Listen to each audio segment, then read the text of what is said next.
మన సభ్యులందరికీ నమస్కారం.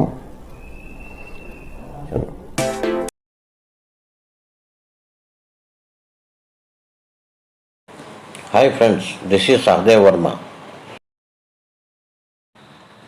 1995 నుండి ఈపీఎస్ 95 పెన్షన్లకు పెన్షన్ చాలా తక్కువ వస్తున్నందున గత 2014 సంవత్సరంలో జనరల్ ఎలక్షన్ ముందు UPA Congress government minimum pension 1000 రూపాయలుగా నిర్ణయించి ఎలక్షన్కి వెళ్ళారు. అప్పటి అపోజిషన్ పార్టీ బీజేపీ ఈ మినిమం పెన్షన్ 1000 రూపాయలు అనేది చాలా అన్యాయం, కనీసం 3000 రూపాయలు ప్లస్ డిఏ చెల్లించాలని ఆనాడు బీజేపీ డిమాండ్ చేసింది.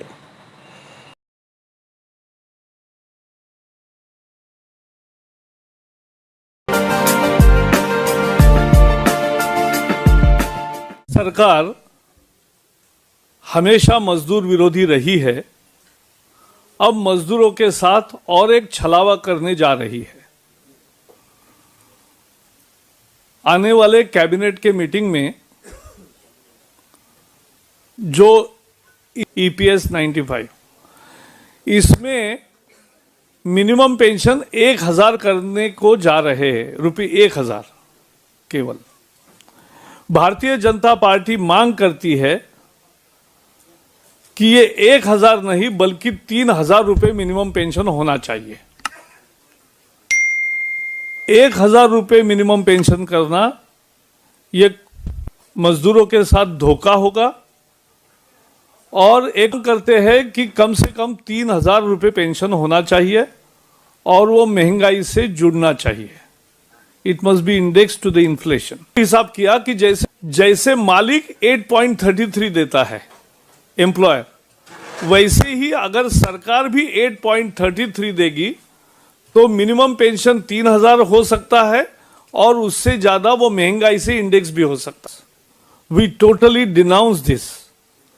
We demand that minimum pension under the employees pension scheme 95 और EPF pension as people perceive it to be minimum ₹3000 and it should be indexed to the inflation. The employer contributes 8.33 to the pension, but government contributes only 1.16. We want that government also should contribute 8.33. The government is doing injustice. We want government to contribute 8.33, thereby it can give 3000 rupees minimum pension indexed to inflation. And that's our demand. We are continuing with our, otherwise we will continue to fight for justice.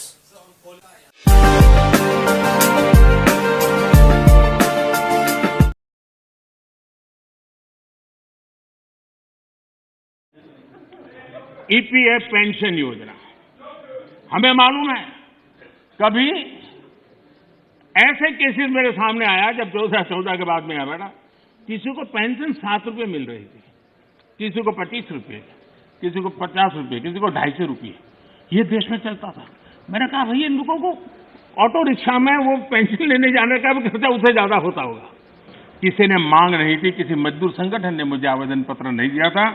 माननीय अध्यक्ष जी, उसमें से बाहर ला करके minimum 1000 rupees देने का निर्णय हमने किया था. किसी ने मांगा नहीं.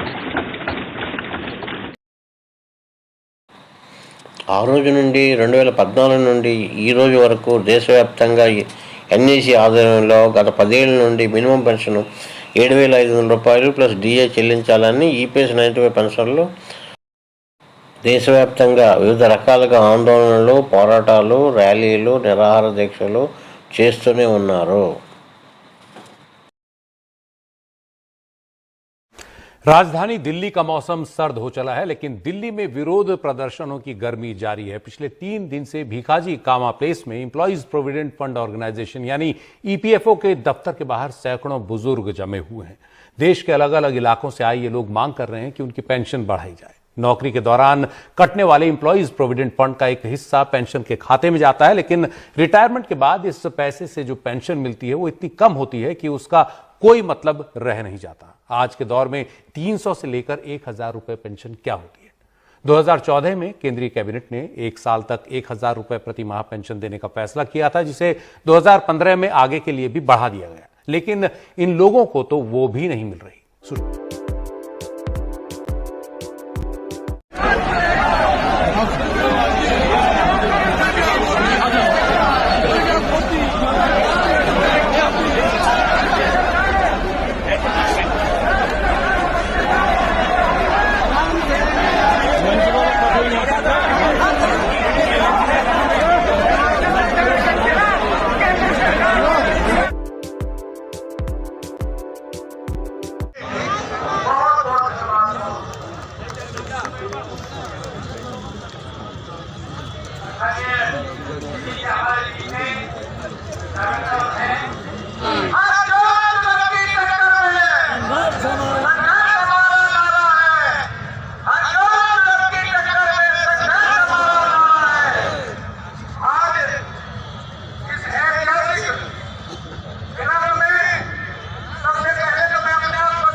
और इस वक्त एक बड़ी खबर आपको हम बता दें, दिल्ली से खबर निकलकर सामने आ रही है, जिसको लेकर बड़ी रैली का आयोजन किया गया है। दिल्ली के रामलीला मैदान में प्रदर्शनकारी करने की मांग भी ये कर रहे हैं। 76 साल की उम्र में 2000 में मैं कैसे गुजारा करूंगा। मेरी वाइफ कैंसर से पीड़ित है। मोदी सरकार से यही हाथ जोड़ के विनती है कि हम गरीबों के लिए, हम वृद्धों के लिए कुछ सोचें। 2011 से रिटायर हुआ था, अभी तक हमें सिर्फ 1800 रुपये पेंशन हो गए हैं। और कितनी बार हम मिल रहे हैं, हमारे जो राष्ट्रीय अध्यक्ष वगैरह जो हैं, प्रधानमंत्री से मिले हैं, उसके बाद भी कोई हल नहीं। आश्वासन देते हम करेंगे, हमारा अपना पैसा कटा हुआ है, पहले 512 कटा, अभी 1200 कटा, इस तरह से हमारे लाखों रुपए वहाँ पर जमा है। हम अपना उसका ब्याज भी हमको नहीं दे पा रहे। प्रधानमंत्री से एक रिक्वेस्ट है, इन्होंने उनके साथ हमारी 2 बारी मीटिंग भी हो चुकी है। हमने अपना अंशदान दिया। ये 1995 में स्कीम स्टार्ट हुई थी, EPS 95 पेंशनर, तो उससे हम लोग अपना सैलरी में से पेंशन फंड में हमारा पैसा जाता था। लास्ट में हम लोग ने 1250 रुपये दिए हैं। उसके बाद एक पेंशन किसी की 1500, किसी की 1000, किसी की 2000, और सरकार पता क्या कहती है कि हमने मिनिमम 1000 पेंशन कर रखी है। 7-8 साल से संघर्ष करते आ रहे हैं और सारे बुजुर्ग लोग हैं हम। उसमें हमें कोई सुख मांग रहे, कोई दूसरी चीज़ हम मांग नहीं रहे। जो हमने पैसा वहाँ पे जमा किया है गवर्नमेंट के लिए, जिसका ये उस पैसे को इस्तेमाल कर रहे हैं अपनी रैलियों के लिए, अपने वोटों के लिए इस्तेमाल कर रहे हैं, और हमारे लिए क्यों नहीं कर रहे? जबकि वो पैसा हमने दिया उनको, नहीं दिया होता तब भी हम ये सोचते कि हमको बताऊँ, उसी पैसे को ये जो है अपनी रैलियों में और MPO को, MLA को खरीदने के लिए लगाते हैं। सर मैं स्पष्ट बोलता हूँ, हमारे पैसों को लगाते और कहाँ, वरना पार्टी सा करे भी हमारी कोई सुनाई नहीं करे। तो बता, ऐसी सरकार से तो बेकार है, सारा मर जाना ही अच्छा है। भ्रष्ट सरकार कहूंगा मैं तो इस चीज को ले, क्योंकि ये आम जनता के लिए सरकार नहीं है। हम बुढ़ता नहीं, आगे इनको दिखाएंगे अभी हम तमाशा। अगर हमारे में एकता रही तो हम इनको तमाशा दिखाएंगे। इस वक्त मैं राजस्थान में हूँ और एक देखिए कि यहाँ पे एक पोस्टर है जहाँ पे लिखा हुआ है, कैमरामैन विजुअल पूरा दिखाइएगा एक बार, मोदी की गारंटी। तो एक सवाल यहीं पे बनता है, क्या देश के प्रधानमंत्री नरेंद्र मोदी की यही गारंटी है क्या? ये बुजुर्ग पूरी जिंदगी पेंशन कटवाने के बाद इतनी चिलचिलाती धूप में अपने पैसे की मांग कर रही है, मोदी की गारंटी है। कैसे देखते हैं आप इसको? हम ये कहते हैं मोदी जी से कि मोदी जी ने गारंटी, हमारी गारंटी पूरी क्यों नहीं की? 10 साल हो गए, हमारा 7 साल इन्होंने क्या गारंटी है जो 10 साल में इनने पूरी नहीं की? इसलिए हम कहते हैं, अरे महाराज, इन बुजुर्गों की तरफ भी देख लो। हमारे तो अंशदान कटाए, जब पेंशन का हक मांगते तुम्हारे तो अंशदान ही नहीं है। किस बात की पेंशन मांगते लेते हो तुम लोग? ये लोग तो 8-8, 10-10 पेंशन लेते, अगर 8 बार चुनाव जीते तो ये कैसे ले रहे हैं? हमारा इनसे यही प्रश्न पूछना है। और इनकी गारंटी थी तो पूरी क्यों नहीं हुई? क्यों नहीं हुई? और हमने तो खून पसीना से पैसे जमा करवाए, 40 साल नौकरी करके, जो हमारे पैसों की पेंशन नहीं बढ़ाते हैं और हमारे पैसा काम में लेते हैं। नौकर एक मौका है, लोकसभा चुनाव नजदीक है, कैसे खेल दिखाइएगा अपना? आप खेल दिखाएंगे हम तो उसको बिल्कुल। वोट का असर होगा? वोट नहीं देंगे, बिल्कुल नहीं देंगे, बिल्कुल नहीं देंगे। बीजेपी को बिल्कुल नहीं देंगे, नकारात्मक है ये। मैं ये कहना चाहता हूं कि हमारी अपेक्षा है, प्रधानमंत्री जी ने बुला के हमको बोला है, तो अपने शब्दों से वो कभी मुकरेंगे नहीं। हमारा काम होगा, इसी सरकार के दौरान होगा और इसी सत्र में होगा। इसी सत्र में वो होना चाहिए, क्योंकि मैं मानता हूं, आप भी जानते हैं कि आंदोलन कोई विरोध नहीं होता है, आंदोलन ये विरोध भक्ति होती है। और हम यही करने वाले हैं कि हमने अब लेटर हम लिख रहे हैं गवर्नमेंट को, सितंबर तक अगर हमारा काम नहीं हुआ तो हम रास्ते पे उतरेंगे और फिर जो भी होगा वो भयंकर होगा। मुख्यमंत्री जी अपना वतन निभाओ, रक्षा मंत्री जी अपना वतन निभाओ।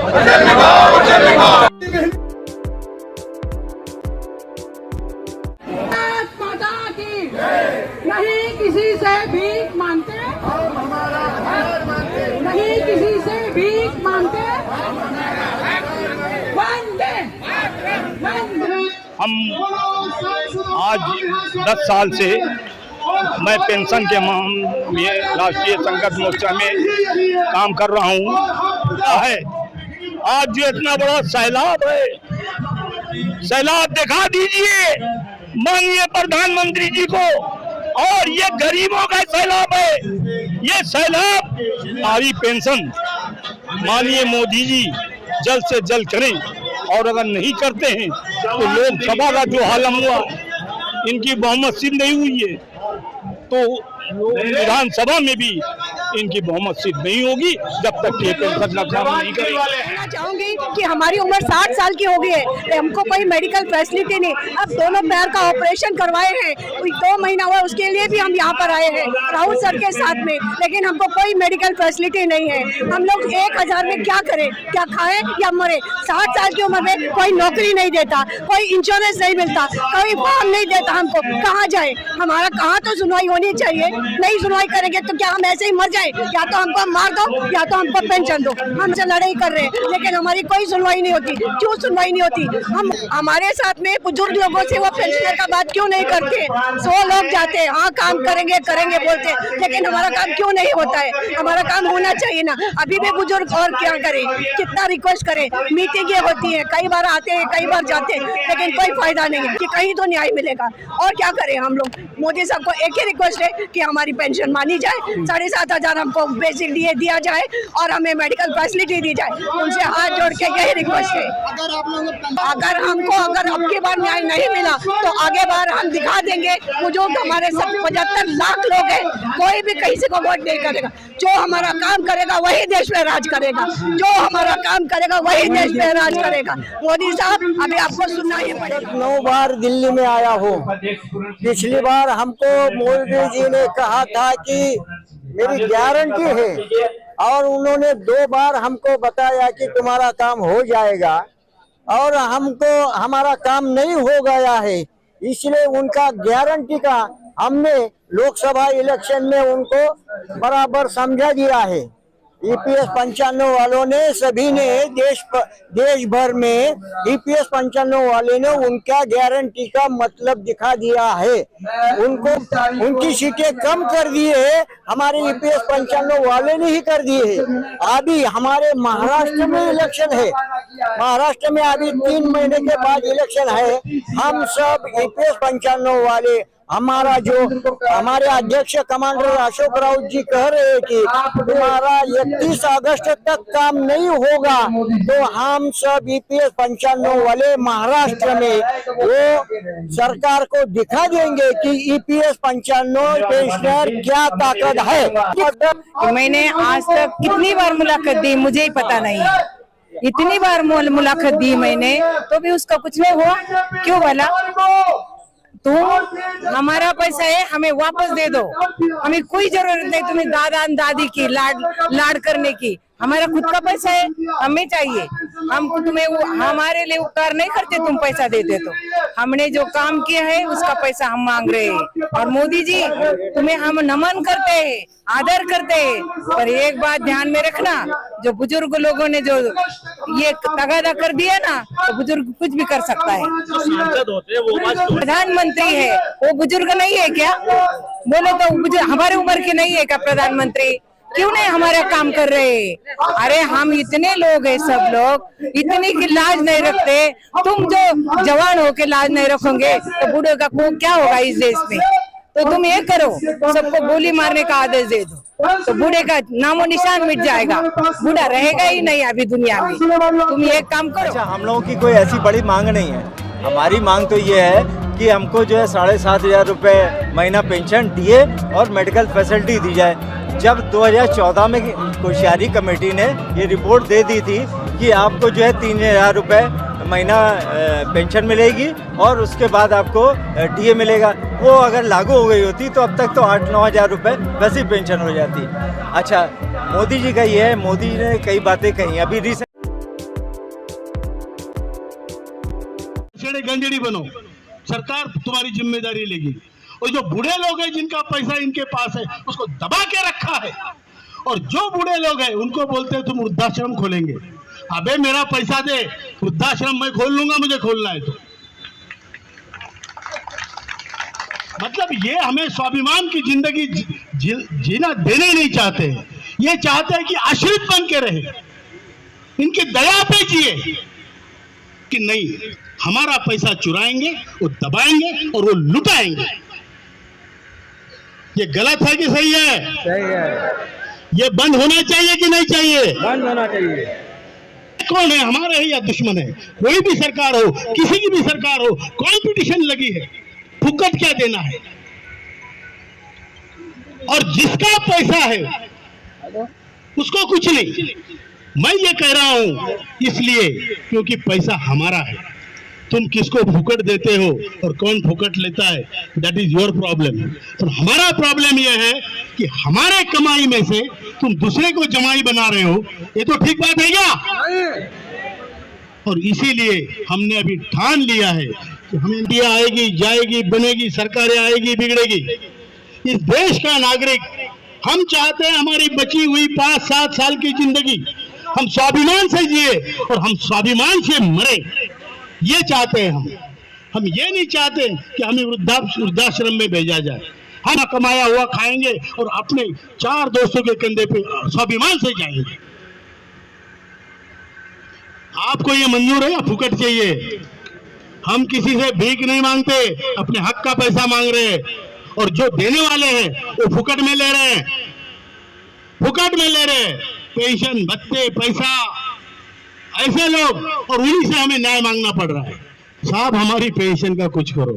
हम जो जिनका पैसा है वो कटोरा लेके घूम रहे हैं, हम 10 साल इनके पीछे घूमे। अभी हम वो अस्त्र इस्तेमाल करेंगे। हम किसी पक्ष पार्टी के नहीं है, लेकिन हम अगर बदला लेने की भावना से भी करें ना, तो जिसने 10 साल घुमाया उसको अगले 5 साल में नीचे उतारेंगे। बराबर है कि झूठ है? या तो फिर हमारा काम करें, हम आपका काम करेंगे। मैं गारंटी के साथ कहता हूं, अगर हमारा काम इलेक्शन से पहले महाराष्ट्र के होता है तो वहां बीजेपी की सरकार लाने की जिम्मेदारी हम लेते हैं, और अगर नहीं होता है तो उनको पैदल चलाने में मजबूर भी हम करेंगे। बराबर है कि नहीं? बराबर है कि नहीं? ये खुली धमकी है, ये खुली धमकी है, क्योंकि आपके हमारा पेट भूखा है। हम अपना पैसा लेने के लिए कटोरों लेके घूम रहे हैं, और आपको फिर भी शर्म नहीं, तो हमको भी शर्म नहीं है। हम भी बेशरम हैं। यथा राजा तथा प्रजा, महाजनगतः सपंतः। तो आप बड़े लोग करते हो तो हम भी वही करेंगे। अगर आपको वही भाषा समझ में आती है तो हम बूढ़ों को भी वो भाषा समझ में आती है। आती है? समझ में आती है?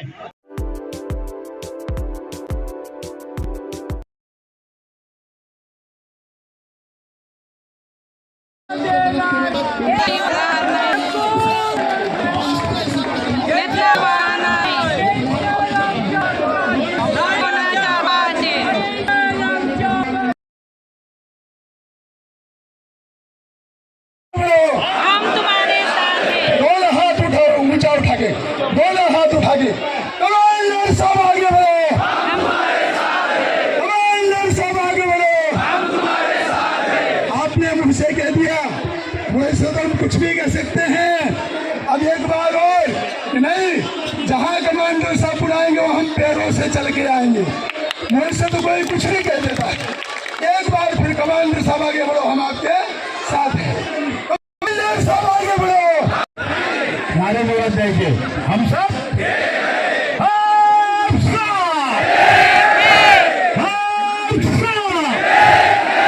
ज्येष्ठ भारत श्रेष्ठ भारत। आपला भारत देश जगातला सर्वात ज्येष्ठ आणि श्रेष्ठ देश। त्या ज्येष्ठांची फायनान्सरी, सेक्रेटरी, या सर्व finance minister, labour minister, prime minister या सगळ्यांना पेपरवर स्टॅम्प झालेला आहे, पेपरला आपण करून आलाय। आपल्या सचिवांनी जो रिपोर्ट बनवला फाईल रिपोर्ट तो त्यांना दिलाय आणि त्यांना सांगितलं एवढे पैसे तुमचे दरवर्षी जे लोक आज कार्याचे पैसे कॉन्ट्रिब्युशन करतात दर 1 लाख कोटी जमा होतात आणि याचे पैसे इंटरेस्ट मिळतात ते जवळपास 1 लाख कोटी एवढे मोठे आमचे पैसे धरले पण आमच्याकडे तुमच्या पैसे पूर्ण होतात तुम्हाला आमचे पैसे द्यायला तुमची माय का आपण वर्गणाकडे नंबर कसा आतापर्यंत सगळी राबलो घरा समाजासाठी सरकारी देशासाठी पण हा कोणी नाही हे आपल्याला आज कळलेलं आहे बरोबर आहे का ज्या पोरांच्या त्या आपण विकत घेतल्या पुढे विकत घेतल्या त्यांना शाळेत पाठवलं कर्ज काढले पुस्तक केलं कार्य केल्या ते पोरं पण आपल्याला आज बाप म्हणायला तयार नाही कारण कोणाला 1000 रुपये आणणारा बाप नाही पाहिजे बरोबर आहे का जेव्हा 50,000 आणत होतो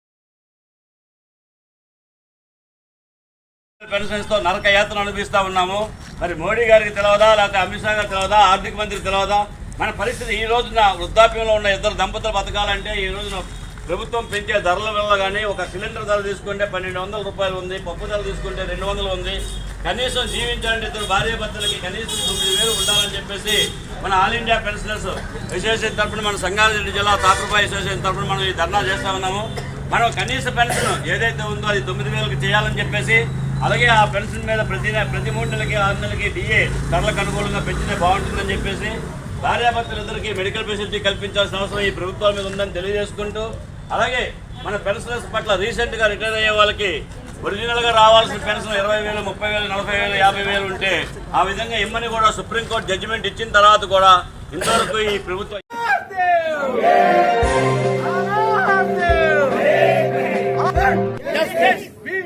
Justice! We want justice! We want justice! We want justice! We want justice! We want justice! We want justice! We want justice! కేంద్ర ప్రభుత్వంతో ఈ మధ్యకాలంలో ఎన్ఏసీ నాయకులు వివిధ రకాల సంప్రదింపుల తర్వాత నరేంద్ర మోడీ ప్రభుత్వం ఎన్ఏసీ నాయకులను ఫైనల్ చర్చలకు ఎప్పుడు పిలుస్తారు, కేంద్ర కేబినెట్లో ఎప్పుడు ఆమోదిస్తారు, సిబిటి మీటింగ్లో ఎప్పుడు నిర్ణయిస్తారని దేశవ్యాప్త ఈపీఎస్ 95 పెన్షన్లందరూ ఎదురు చూస్తున్నారు.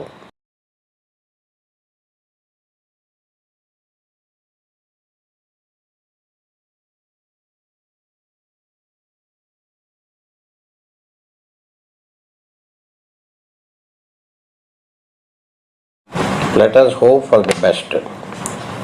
వారి యొక్క కొత్త సమాచార వీడియోతో మీ ముందుకు వస్తాను.